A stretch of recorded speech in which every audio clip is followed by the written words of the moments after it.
오늘은 12월 25일 이 세상에서 가장 즐겁고 기쁜 성탄일입니다. 왜냐하면 예수님의 탄생인 성탄일은 하나님 아버지의 독생자의 영광이요 은혜와 진리가 온 세상에 그리고 우리에게 충만하게 임하신 날이기 때문입니다. 오늘 예수 그리스도의 탄생을 축하하고 예배드리면서 예수 그리스도를 통해 주신 성탄의 의미를 바르게 인식하고 깨우치는 은혜로운 시간이 되기를 간절히 바랍니다. 예수 그리스도의 탄생을 통해서 하나님의 나라의 기쁨을 나누는 것은 하나님께서 특별히 우리에게 주신 은혜를 아는 성도들만의 크고 복된 특권이며 비밀입니다. 그러나 마태복음 2장에 나타난 성탄의 분위기는 메리 크리스마스가 아니라 메시 크리스마스입니다. 끔찍한 슬픈 성탄입니다. 헤롯 왕이 예수님을 죽이기 위해서 2살 아래 사내 아이들, 남자 아이들을 다 살해했기 때문입니다. 그 유아들을 잃은 어머니의 마음은 어떻겠어요? 예수의 탄생으로 말미암아 자기 아이들이 희생당한 그 수많은 베들레헴의 어머니들의 마음 한번 생각해 보세요. 그리고 예수님의 어머니 마리아, 그 마음은 자기 아들 때문에 베들레헴에 있는 2살 아래의 사내 아이들이 다 살해당해서 애굽으로 피신을 가면서 그 마리아의 아픔은 어떻게 됐을까요? 슬픔과 비격. 메시 크리스마스. 메리 크리스마스가 아니라 메시 크리스마스겠죠. 성탄절은 여러분 어떤 사람에게는 슬픔의 성탄절이 되고요, 어떤 사람에게는 정말 기쁨의 성탄절입니다. 근데 특별히 저와 여러분에게는 이 성탄이 기쁨의 선물로 주신 줄로 믿습니다. 아무나 기쁜 성탄절을 맞이할 수가 없다는 거예요. 그래서 오늘 이 기쁨의 성탄절을 맞이해서 여러분의 신앙이 회복이 되고 재충전하는 기회가 되시기를 간절히 바랍니다.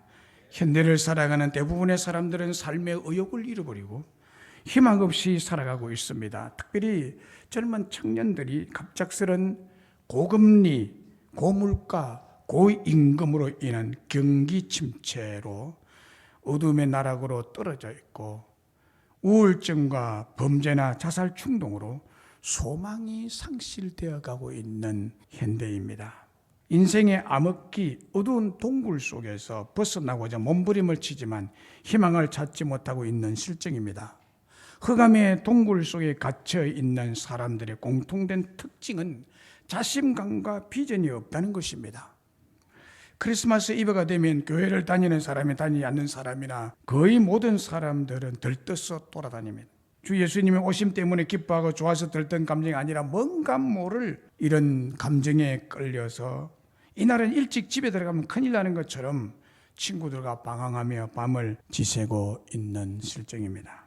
오늘날 대부분의 사람들이 좋은 축제의 계절이든 절망스러운 계절이든 방황하는 태도는 어두움에 갇혀있는 이 세상에 하나의 두드러진 말시 징조이고 현상이라고 볼 수가 있습니다.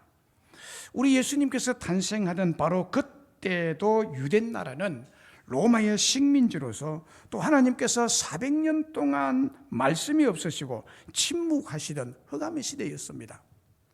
그래서 당시 이스라엘 백성들도 방황을 하고 있었습니다. 예수님이 탄생하시던 그 즈음에는 특별히 암흑의 정막만 감돌던 시기였고 아무 소망도 없던 시대였습니다. 그리고 영적으로 신앙적으로 예언하던 선지자도 끊어졌던 어두움의 때에 또 하루 중에 가장 어둠이 짙은 한밤중에 한 아기가 탄생하신 것입니다. 성탄절 한밤중에 예수님께서 오심으로 예수 그리스도를 믿는 우리들은 더 이상 어두움에서 헤매이고 방황하지 않는 사람이 된 줄로 믿습니다. 왜냐하면 우리가 믿는 예수님께서는 빛으로 오셨기 때문에 우리는 더 이상 세상의 광명을 찾아 방황할 필요가 없을 뿐만 아니라 우리에게는 어두움이 있다. 이 빛으로 물러간 줄로 믿습니다.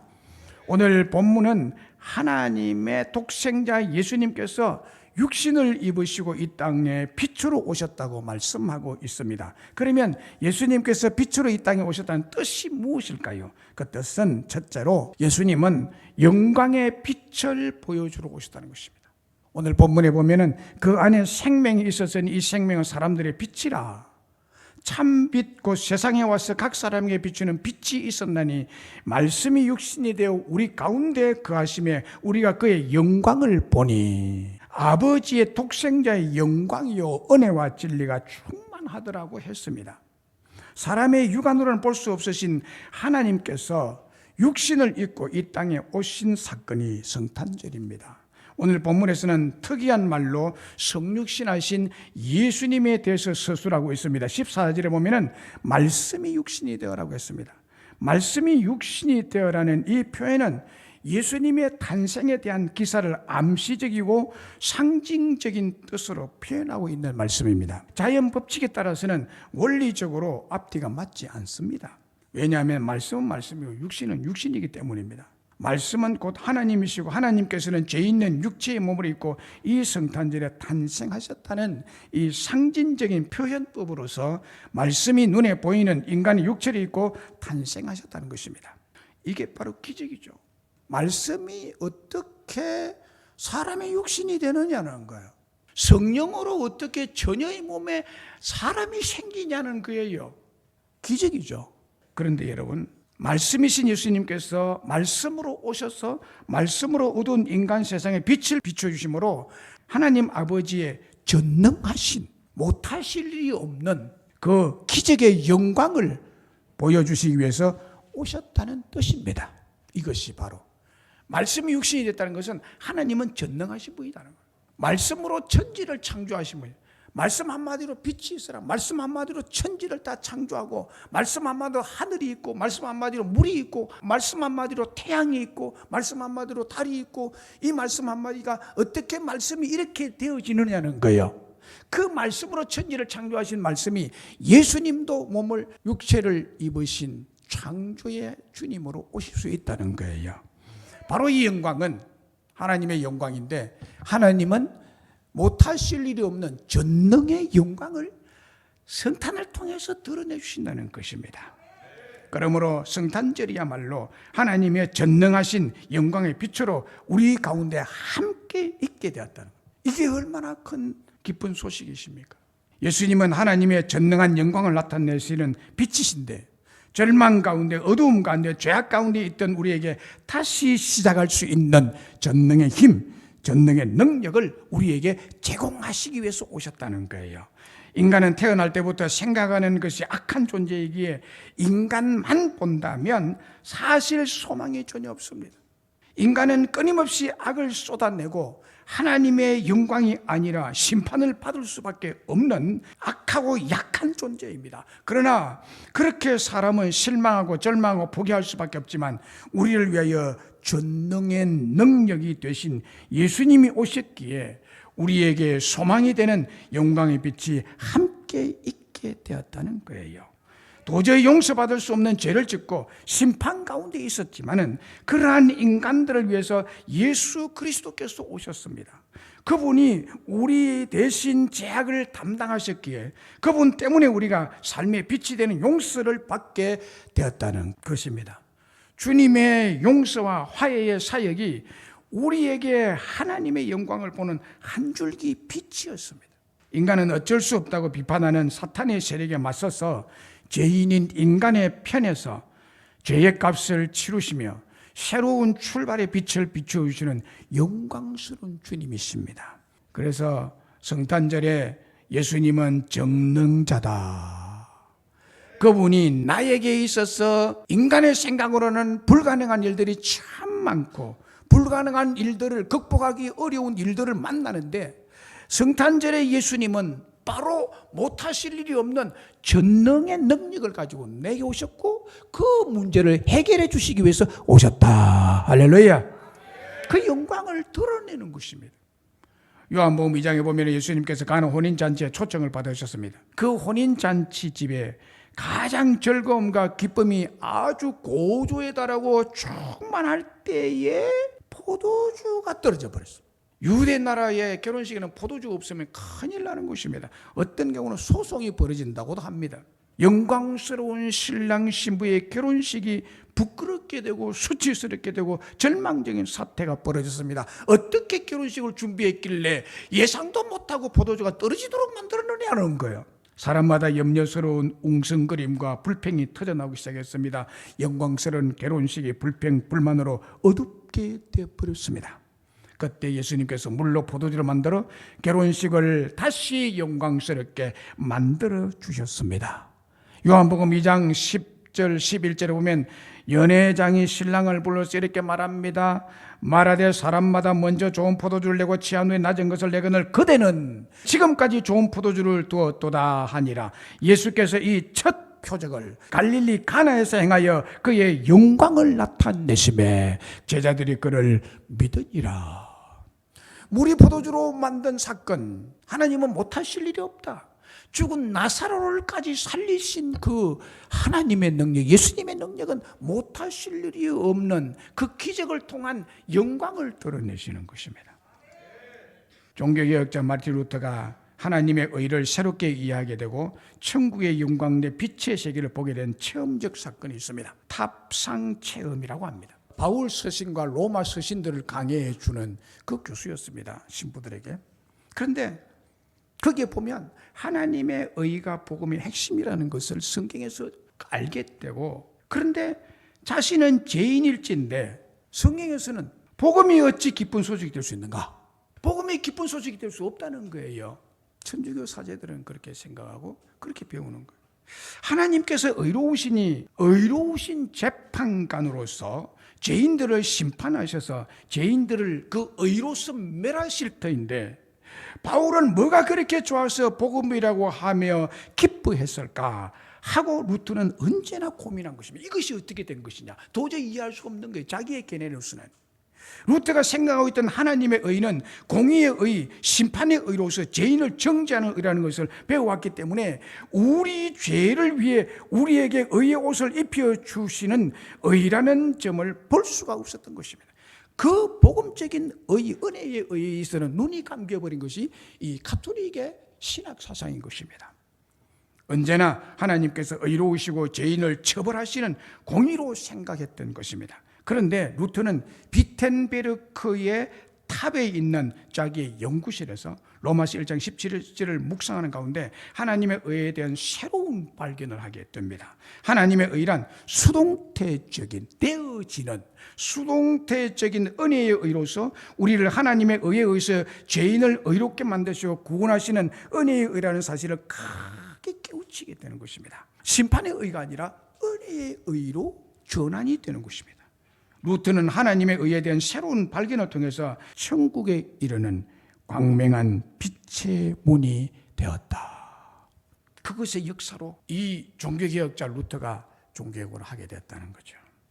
인도에 간 어느 선교사 목사님이 그곳에 스님과 함께 길을 가다가 실수로 개미 집을 밟았습니다. 이것을 본 스님은 많은 생명을 죽였다고 깜짝 놀라며 안타까워하고 슬퍼했습니다. 개미 생명이 많이 죽었다. 목사님은 대단히 민망하게 여기며 말하기를, 내가 밟고 싶어서 밟은 것이 아니라 발가락에 눈이 없어서 실수를 한 것이니 정말 미안하오. 어떻게 하면 개미에게 사과를 할 수 있겠소라고 물었더니 유네스를 믿고 있는 그들에게 다음과 같은 방법을 말했다고 합니다. 당신이 죽어서 개미가 되어야겠소. 유네스를 믿는 스님의 입장에서는 맞는 얘기입니다. 죽어서 개미가 되어야 개미에게 미안하다고 사과할 수 있으니 말입니다. 그러나 목사님은 스님의 대답을 듣는 순간 정색을 하고, 그래요, 바로 그런 이유 때문에 하나님께서 사람의 모습을 하고 이 땅에 오셨습니다 라고 말했다고 합니다. 여러분, 사람이 죽어서 개미가 되어야 합니까? 아니면 절대자 신이신 하나님이 사람의 모습으로 이 땅에 오셔야 합니까? 어느 것이 진리입니까? 어느 것이 진리라고 생각이 드십니까? 그런데 여러분, 사람이 죽어서 개미는 될 수가 없습니다. 그러나 전능하신 절대자 하나님께서는 육신을 입고 사람의 모습으로 이 땅에 오실 수가 있으십니다. 그렇습니다. 하나님께서 우리를 사랑하심으로 육신을 입고 인간 세상을 직접 찾아오신 것입니다. 하나님 아버지의 독생자가 영광스럽게 빛으로 오신 이 성탄절은 예수님은 세상에 전능하신 하나님의 영광을 보여주려고 오셨다는 것입니다. 예수님은 못하실 일이 없으신 분이세요. 그리고 둘째로 예수님은 생명의 빛을 주러 오셨다는 거예요. 전능의 영광을 드러내긴 빛으로 오셨고 이제는 생명의 빛을 주러 오셨다는 거예요. 본문 4절에 보면 그 안에 생명이 있었으니 이 생명은 사람들의 빛이라. 요한복음 8장 12절에 예수께서 또 말씀하여 이르시되 나는 세상의 빛이니 나를 따르는 자는 어둠에 다니지 아니하고 생명의 빛을 얻으리라. 누가복음 1장 78절로 79절에 보면은 이는 우리 하나님의 긍휼로 인함이라. 이로써 돋는 해가 위로부터 우리에게 임하여 어두움과 죽음의 그늘에 앉은 자에게 비치고 우리 발을 평강의 길로 인도하시리로다. 인도하시리로다. 요한복음 12장 46절에 나는 빛으로 세상에 왔나니 무릇 나를 믿는 자로 어두움에 거하지 않게 하려 함이로라. 종합하면 인간의 육신을 입고 오신 하나님 아버지의 독생자 예수님의 생명은 사람들의 빛이시라는 거예요. 어두움 속에 속한 우리에게 영원한 생명을 주시려고 오셨다는 것입니다. 그렇습니다. 생명의 근원은 빛입니다. 예수님을 따르는 사람은 어둠에 다니지 아니하고 생명의 빛을 얻게 되리라는 말씀입니다. 세상은 죄악이 넘침으로 사망으로 가득합니다. 바로 이런 죄가 가득하고 사망이 가득한 세상에 사망 가운데 사는 사람들에게 예수님의 생명의 빛을 주려고 오셨다는 거예요. 예수님 안에는 생명의 빛을 죄로 어둡게 된 우리에게 비춰주심으로 그 생명을 받아 영원한 생명을 얻는 영생의 구원을 주려고 오셨다는 것입니다.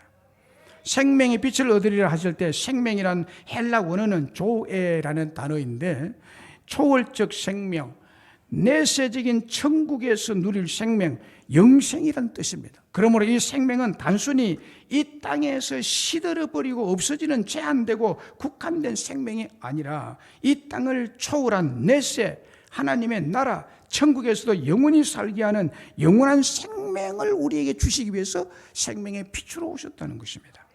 예수님은 하나님의 나라, 천국에서 누리는 영원한 생명, 영생을 주려 이 성탄절에 탄생하셨죠. 육신을 입고 탄생하신 예수 생명이 다이아몬드 빛보다도 더 진귀한 또 보석의 영롱한 빛보다도 더 찬란하고 햇빛보다도 더 강렬한 생명의 빛으로 오신 줄로 믿습니다. 그러므로 예수님을 따르고 믿는 자는 어둠에 다니지 아니하고 이 생명의 빛을 받게 되고 이 생명의 빛을 얻게 되고 구원을 얻게 되리라고 말씀하고 있습니다. 나뭇가지가 나무 원줄기로부터 떨어져 나오는 순간 이미 그 나뭇가지는 죽은 것입니다. 하루 이틀 정도는 견딜 수 있을지 모르지만 결국 그까지는 며칠 있으면 바싹 말라 죽습니다. 예수님으로부터 생명의 빛을 받지 않고 예수님을 마음속에 영접하지 않고 믿지 않고 영원한 생명이 없는 상태의 모든 사람도 정확히 이와 같습니다. 육체는 살아서 움직이고 활동해도 한시적 생명이고 초자연적 영원한 생명이 없기에 죽어있는 상태입니다. 그래서 예수님은 영원한 생명, 초자연적 생명, 영생을 주시기 위해서 이 땅에 오셨다는 것입니다. 예수님의 생명이 죄로 사망에 처한 우리에게는 영광스러운 빛이 된다는 거예요. 복음주의 신학자 존 파이프는 크리스마스, 성탄절은 생명을 얻도록 예수님이 오신 것이다 라고 했습니다. 크리스마스, 성탄절은 우리에게 생명을 얻도록 영원한 생명, 영생을 얻도록 우리에게 그 영생의 생명을 주시기 위해서 예수님이 오신 것입니다. 그러면 오늘 성탄절에 오신 영광의 빛, 생명의 빛이신 예수님은 어떻게 우리가 해야 됩니까? 최상의 경배로 이 영접하는 것이 기본적 참된 순종입니다. 영접하고 순종하는 삶을 살아야 된다는 거예요. 오늘 본문에 빛이 어둠에 빛이 돼 어둠이 깨달지 못하더라.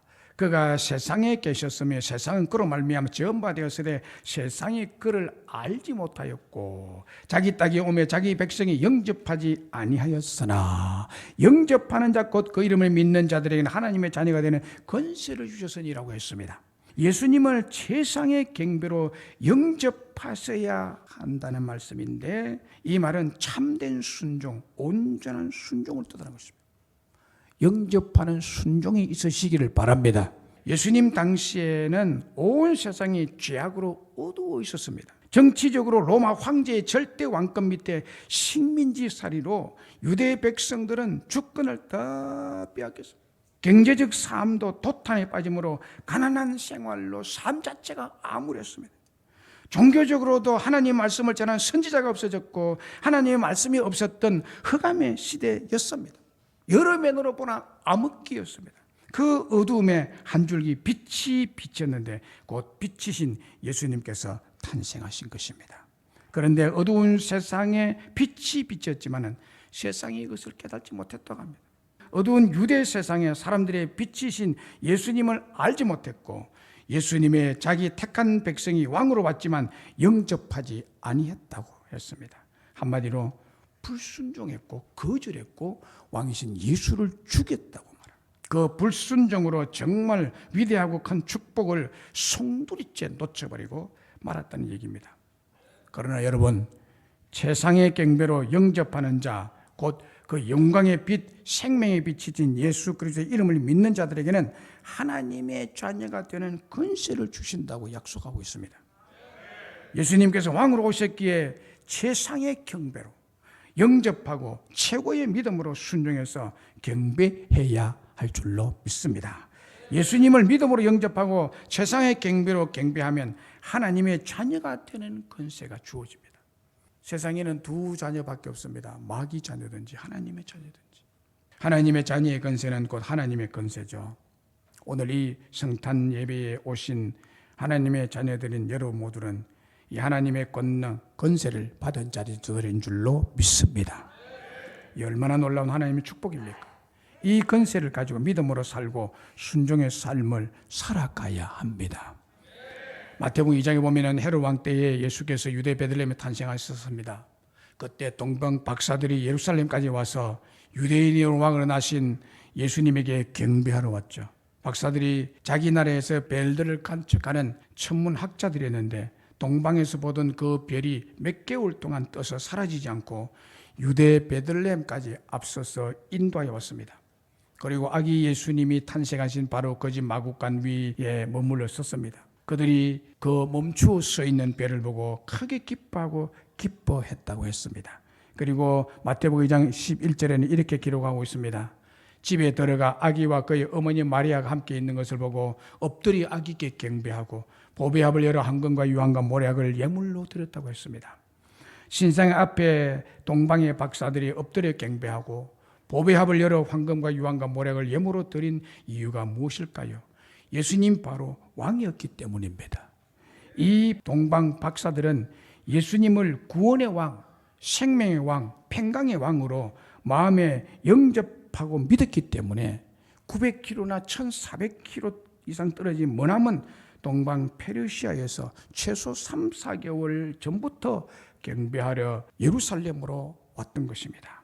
그리고는 그 바로 마구간에 가서 왕을 영접하고 믿음으로 최상의 경배로 왕께 경배했던 것입니다. 오늘 우리의 삶의 기쁨과 행복은 왕이신 예수님을 영접하고 최상의 경배로 왕께 경배하는 삶에 달려 있습니다.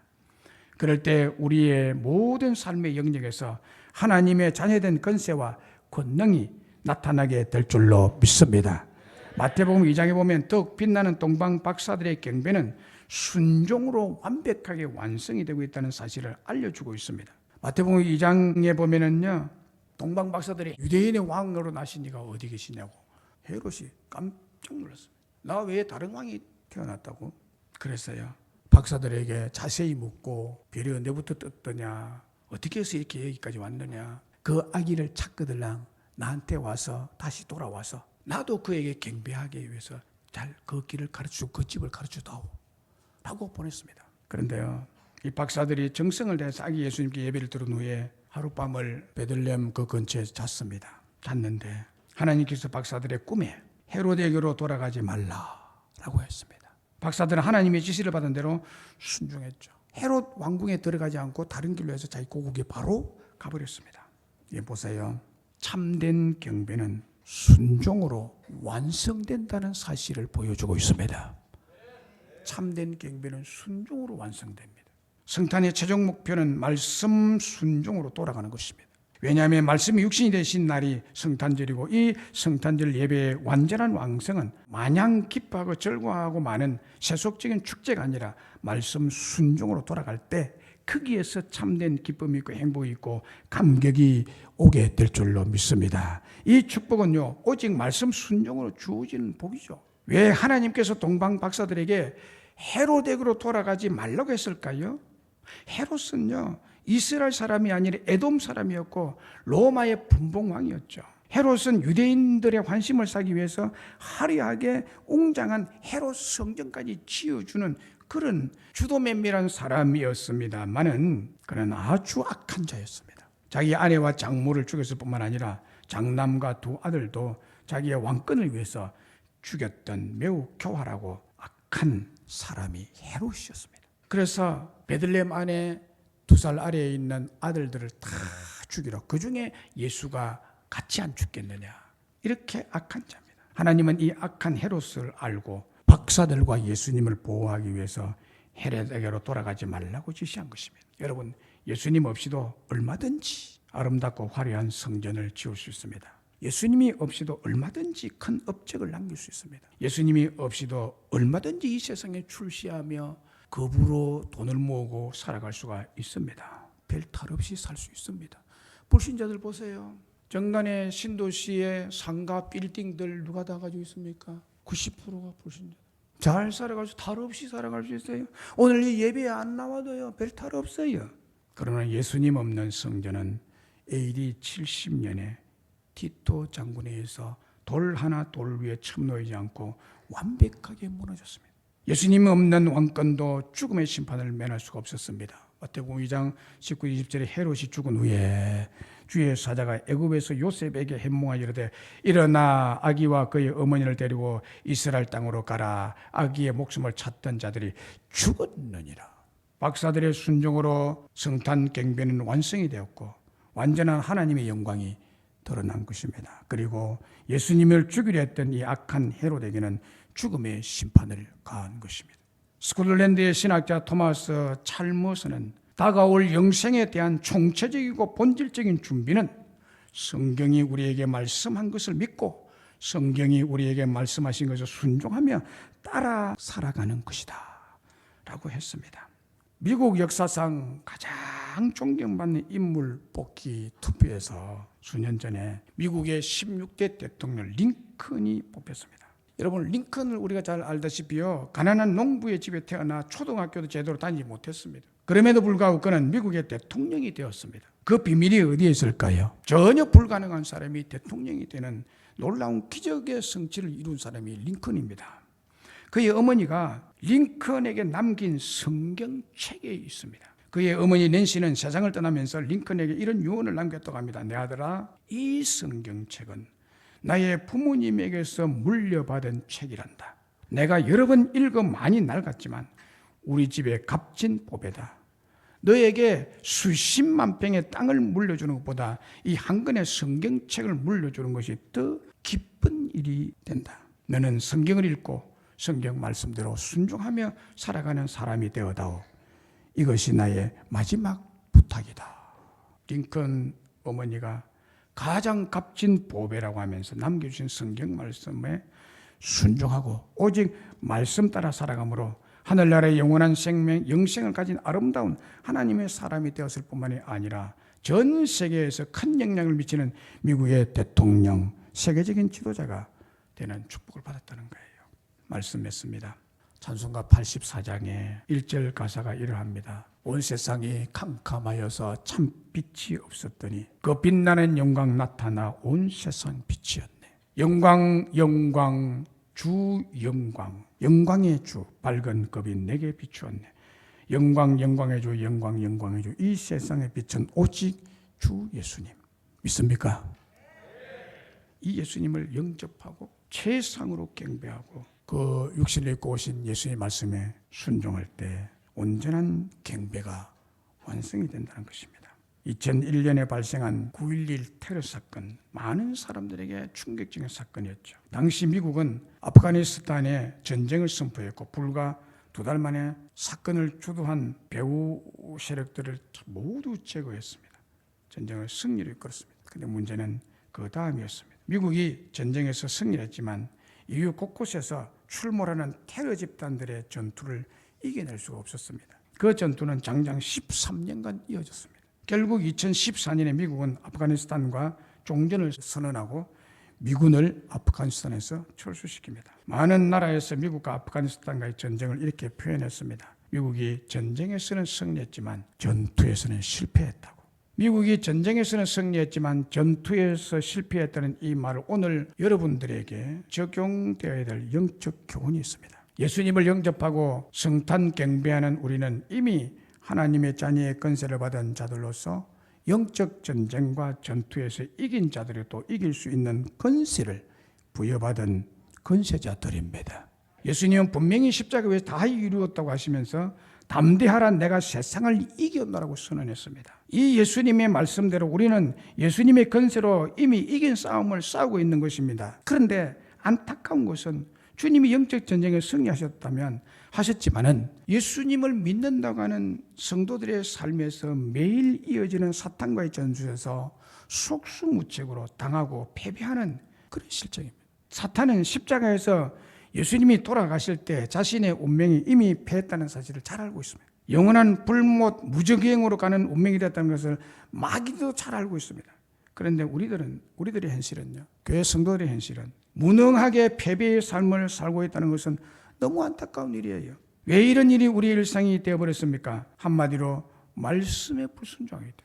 생각해 보세요. 동방박사들이 하나님의 말씀에 불순종했다면 박사들 자기도 죽고 예수님도 죽고 그 어머니 마리아도 약혼자 요셉도 다 죽었을 것입니다. 불순종이 얼마나 끔찍한 저주가 기다리고 있는지를 알아야 됩니다. 그리고 예수님을 믿고 경배하는 우리들은 이미 이기고 이길 수 있는 권세를 가진 하나님의 자녀라는 사실을 철두철미 이 성탄절을 통해서 다시 한 번 더 믿으시기를 간절히 바랍니다.